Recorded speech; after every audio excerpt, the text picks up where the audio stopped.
Приветствую вас, дорогие телезрители! В эфире «Архивы памяти. Вечные главы истории ингушского народа». Сегодня, вспоминая историю наших героических предков, мы должны помнить и тех, с кем свела их военная судьба, кто шел с ними в атаку плечом к плечу. Одним из таких был поляк Генрик Кожуховский, служивший в составе первой сотни ингушского конного полка. А подробнее о его жизни и военной деятельности нам расскажет исследователь-краевед Перснако Газиков. Приветствую вас. Добрый день. Перснако Джабрилович, где начались ваши поиски о личности Генрика? Дело в том, что в начале 90-х годов мне повезло, я поехал в Москву работать в Российскую государственную библиотеку, и там, я занимался поиском материалов по истории ингушского народа, и в связи с этим мне пришлось просматривать очень большое количество различных изданий. Это был такой отдел, назывался он справочный отдел. В этом справочном отделе мне пришлось пересмотреть все книжные и газетные летописи. И я, был нацелен на то, чтобы найти работы Весенгерея Жабагиева на польском языке. И для этого мне пришлось просмотреть летописи, польские летописи 20-х, 30-х годов и позже. И вот там мне, случайно на глаза попалась на польском языке публикация Марка Голубицкого, это интервью с Генриком Кожуховским, где было сказано, что он, служил в ингушском полку, и что позже он был женат на польке Юлии Прохницкой, у которой отец поляк, а мать ингушка. И вот это меня все заинтересовало, и позже я обратил внимание на это, и уже специально или конкретно занимался поисками все, что можно было найти об этих людях. А как вообще Генрик начал свою военную карьеру в ингушском полку? Есть ли какие-то сведения об этом? Из этого интервью Марка Голубицкого, эта статья, это очень ценная статья. Почему? Потому что это воспоминания сына Генриха Кожуховского, тоже которого зовут Генрик. И он в воспоминаниях своих упоминает, говорит о своем отце, и здесь он дает подробности. И эти подробности, они очень интересные. Меня это очень взволновало. Почему? Потому что, позже эта публикация, она была издана на русском языке, и практически полный перевод, поэтому мы можем уже понимать, о чем речь идет, потому что по-польски мы просто видели, что написано «ингушка», там служил в ингушском. Но перевода не было, да? Да, перевода не было, мы догадывались, конечно, о чем речь идет. И он передает, Генрих, сын, передает, что сын тоже был военный, но он был молодой военный, а отец уже был в годах. И они встретились в лагере в Шепетовке, это 1939 год. И здесь, встретившись с отцом, и он говорит, здесь приводит интересные сведения о своем отце. Дело в том, что он, говорит, родился в 1892 году в Варшаве. Но когда он вырос, ему надо было идти в армию. В армию идти он не захотел, польскую армию. И сбежал на Кавказ. Сбежав на Кавказ, и здесь он прожил несколько лет в ингушском ауле. Выучил ингушский язык. И выучил ингушский язык как раз в 1914 году. Здесь, в Владикавказе, формировался ингушский конный полк. И он, пошел добровольцем в ингушский конный полк. Здесь надо сказать, что в этом ингушском полку, когда он формировался, здесь мы просто покажем, смотрите, это Мерчулия, командир ингушского конного полка. Он был начальник, а позже, уже в конце 1917 года, командиром был Котеев Асламбек. Это он с детьми, да? Командиром, да. Это командир. Но дело в чем, я хотел немножко сказать о дикой дивизии, о ингушском полку. В этом полку первая сотня, как раз куда попал наш герой Генрик Кожуховский, этой сотней командовал Гуда Гудеев, который здесь занимался формированием этого полка. Но этот полк, несмотря на то, что там практически почти все всадники были ингуши, но служило очень много людей разных национальностей. И один из них, скажем, поляк Генрик Кожуховский. Но вместе с ним в нашем же полку служил полковник Обух-Вощетинский, поляк. Служил также и родственник Наполеона принц Мюрат в нашем ингушском полку. Вот видите, есть фотографии, здесь он в погонах ингушского конного полка. Помимо этого, в этом же полку служил и очень известный такой в военном деле, это Берс, это близкий родственник жены Льва Николаевича Толстого, Софьи Андреевны. Вот. И вот, в общем, такой был интернациональный. И также были там и другие национальности. Скажем, там был русский Баранов, был очень известный. То есть это были люди, которые как бы стремились попасть в ингушский полк. И дело в том, что они по своей сути, по своему внутреннему миру очень были близки с ингушами в плане отваги, героизма. И поэтому они как раз попали, как говорится, туда, куда надо. И вот они, значит, действительно отличались, все упомянутые нами люди, вот, вместе с нашими всадниками. Вот, и слава ингушского полка, она далеко расходилась, поэтому это было наиболее такое опытное подразделение в Первой мировой войне. Вот такие сведения. Ну вот, изучая вот уже деятельность Генриха Гожуховского, мы вот в этой книге, которая выходила на польском языке, мы обнаружили, здесь приведен также и послужной список Генриха Гожуховского, ну, на польском языке. Вот. А сам Генрих, вот смотрите, это Генрих Гожуховский и его жена Юлия Прохницкая.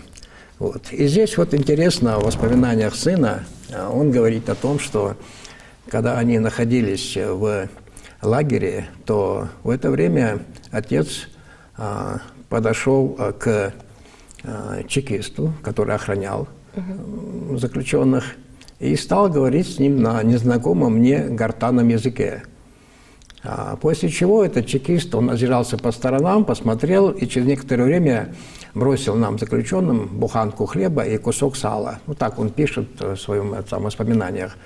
Потому что нельзя было, человек, который охраняет, чекист, ему, значит, было контактировать с заключенными. Это был ингуш, да? Тем более помогать, да. Ну и когда отец подошел, я, говорит, его спросил: слушай, а с кем ты говорил?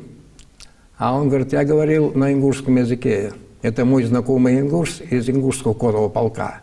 И так получилось, надо же такое представить себе, чтобы в лагере встретиться два бывших, так сказать, соратника или служивших вместе в одном полку, причем он говорил на чистом ингушском языке. Ну, он, сын объясняет, что он прожил 3 года в ингушском ауле. А в каком неизвестно? Да? А вот неизвестно. Вот как раз возникает вопрос, уже как исследовали, дальше об этом скажем. Дело в том, что он служил в полку, затем он, значит, в 1916 году он окончил курсы прапорщиков, вот, и был награжден Георгиевским крестом и другими наградами. То есть он отличился в боях. Вот, и прослужил все 3 года, до 17 года, вместе с ингушами, в ингушском полку. И возвратился в Владикавказ вместе с ингушами. То есть он полностью прошел свой путь, в составе ингушского конного полка. Он показал при этом свою верность, преданность, дружба. Это все это высоко было у них там. И после уже, когда в конце 17-го уже полк распался, вот, и ему надо было ехать домой. Он в 18 году поехал домой, ну, хотел через Финляндию попасть в Польшу, и там он был арестован. Вот арестован был и помещен в Лубянку. Вот, и там, значит, он как бы сидел на Лубянке, в тюрьме сидел. Не знаю, по какой причине, но это большевики, значит, поместили его в лагерь, вернее, на Лубянку. И здесь ему была дана такая работа, как пилить кресты. А дело в том, что он признается, что он был набожный человек. Когда пилил кресты, он ругался вот, от этого мероприятия, от этого дела. А в это время проходил по-польски. В это время проходил мимо начальник Лубянки Дзержинский, Феликс Дзержинский.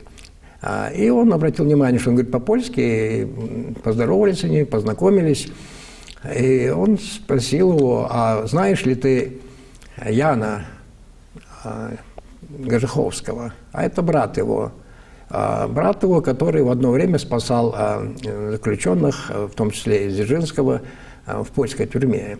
Ну и таким образом у них в разговоре завязалось, как бы, скажем, назовем это дружбой. Вот. И он продолжал там сидеть в лагере. Вот. И дальше в воспоминаниях своих сын пишет, говорит, что в это время на Лубянку приходила одна девушка. Это восходящая звезда Московской оперы, любимица Крупской. Вот. Она выступала в труппе у Станиславского, закончила Московскую консерваторию. Ну и она очутилась здесь, на Лубянке, в качестве члена комитета по соблюдению прав заключенных. Ну, как бы общественная организация, она просто приходила туда. И там она познакомилась с Генрихом Гожеховским, завязалась дружба, это 19-й год. И позже, в этом же году, они поженились. Вот он как бы сидит в тюрьме, заключенный, она, значит, приходит, они поженились. И в 1920 году они, значит, изъявили желание переехать в Польшу, а в это время состоялся обмен между Карл Радек, большевик, с женой, и, значит, Генрих с Юлией Прохницкой, и решили, значит, обмен такой. Они даже встретились на переходном пункте, махнули друг другу, и таким образом они уехали на родину. При этом возникает вопрос, а кто такая была Юлия Прохницкая? И он тут же отвечает, говорит, что она родилась тоже в 1892 году в Одессе, у которой отец был поляк, Прохницкий, а мать ингушка. И звали ее, как они пишут по-польски, Катаржина Шеткар. Вот. И, то есть, получается такая ситуация, она действительно очень интересна, что, смотрите, сам Генрих, он жил в ингушском ауле, служил 3 года в ингушском полку, знает ингушский язык, и вдруг в тюрьме на Лубянке, значит, он случайно встречает девушку, тоже как бы полячка, но у которой мать ингушка. Мне думается, что их знакомство и их дружба, она была, видимо, все-таки связана с ингушами, потому что, я так думаю, можно так подумать, потому что что-то их сблизило, а я думаю, что, скорее всего, это их тоже объединяло. И они уехали в Польшу, и там он, значит, Генрих опять поступил на службу в польскую армию. Там какое-то определенное время он служил, потом ушел на пенсию. И позже опять, вот уже ближе к 30-м годам, он снова поступил на службу. И вот поступив на службу, затем, значит, его арестовывают, он попадает в лагерь, и в 1940 году он был расстрелян. И вот благодаря воспоминаниям сына, а сын дал эти воспоминания в 1989 году, на польском языке, соответственно. И вот таким образом мы узнали. Нас потом заинтересовала судьба и Юлии Прохницкой. Нам пришлось искать в архивах данные, и мы... А в каких архивах вы работали именно по поискам? В основном мы старались в военно-историческом архиве найти какие-то сведения по военной службе. А потом, надо сказать, что мы все-таки не все отработали. Почему? Потому что надо было посмотреть документы о Московской консерватории уже по тому, как... Да, где она и училась. Да, училась, узнать ее. Но там еще у нас очень много работы. Почему? Потому что надо все это выяснять. Вот. И позже мы нашли уже в польской прессе в 20-х годах и позже нашли массу материалов. Это, значит, музыкальные афиши о выступлении Юлии Прохницкой уже в польской. Ну и, как ее сын говорит, попали они в первое время, они были в Гданьске. Она там организовала музыкальное училище. Она была также и потом профессором Лодзинской музыкальной академии. Это после смерти мужа или до?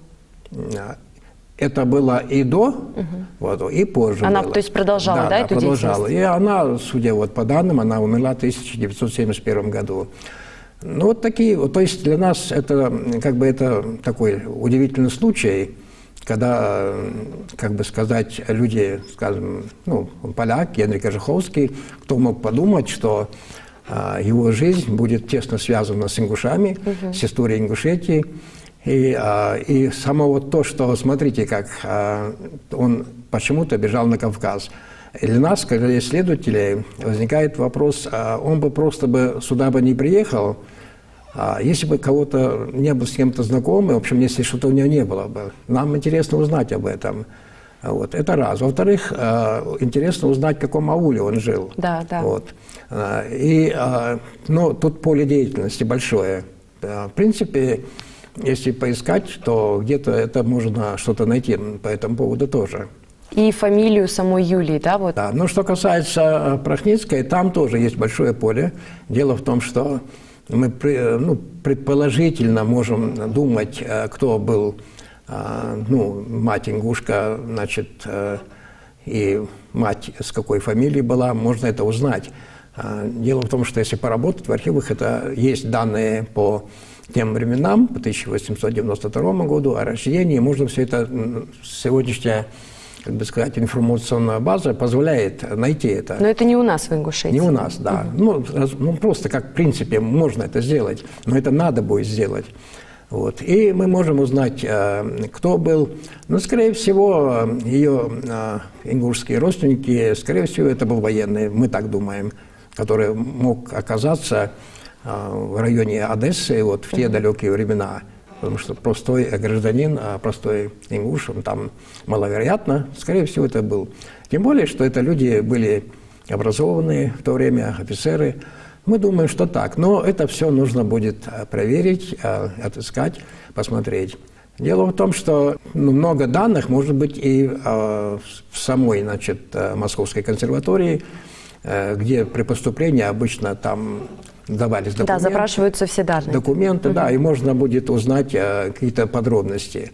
Но самые важные подробности, самые интересные, все-таки это было бы, если бы мы связались бы с внуком, которого зовут Вацлав, вот, и уже поговорив с ним, возможно, есть домашний семейный архив, и можно было бы узнать какие-то подробности из жизни вот его, значит, деда и бабушки, так сказать. Это было бы интересно. То есть это у вас сейчас вот такие приоритет, планы да? есть, да, потому что это надо, конечно, надо отрабатывать, надо просматривать. Вот, и действительно надо установить дружеские отношения. Это человек, который был известен, он и сейчас, Генрих Горжиховский, известен тем, что он служил, все это понятно, но он также еще, будучи на Лубянке, он является автором иконы, Божьей иконы, которая считается очень ценной в Польше. Вот. И эта пара достаточно известна, и сегодня она известна, о нем пишут, о нем говорят. И мы бы хотели, конечно, побольше узнать. Когда начинали, мы и не думали, что мы найдем даже вот эти сведения на тех местах, где работала Юлия Прохницкая, уже Горжиховская по мужу. Там тоже могут быть много документов. И что еще интересно, дело в том, что там, где они жили, в Гданьске, в это же время там же проживала и Джанет Жабагеева. И вполне возможно, что они могли быть тоже знакомы быть. То есть все это для исследователя очень увлекательно. И есть, как бы сказать, желание, как бы сказать, побольше найти, узнать побольше об этих людях. И, конечно, мы рады, что мы нашли эти материалы, мы рады, что имя и Генриха Горжиховского, и Юлии Прохницкой, жены значит, Генриха, оно здесь у нас тоже будет известно. И мы в перспективе можем наладить отношения с польскими друзьями. И все это очень, для исследователя очень интересная работа. Мы, в свою очередь, Берснакут Джабраилович, желаем вам успехов в вашей, на самом деле, нелегкой, кропотливой работе. Благодарим вас, что пришли и рассказали нам, открыли нашим телезрителям таких интересных личностей. Спасибо. Наши исследователи открывают для нас новые страницы истории, которые помогают вспомнить о тех, кто оставил свой след в памяти народа. Это были архивы памяти, вечные главы истории ингушского народа. До новых встреч!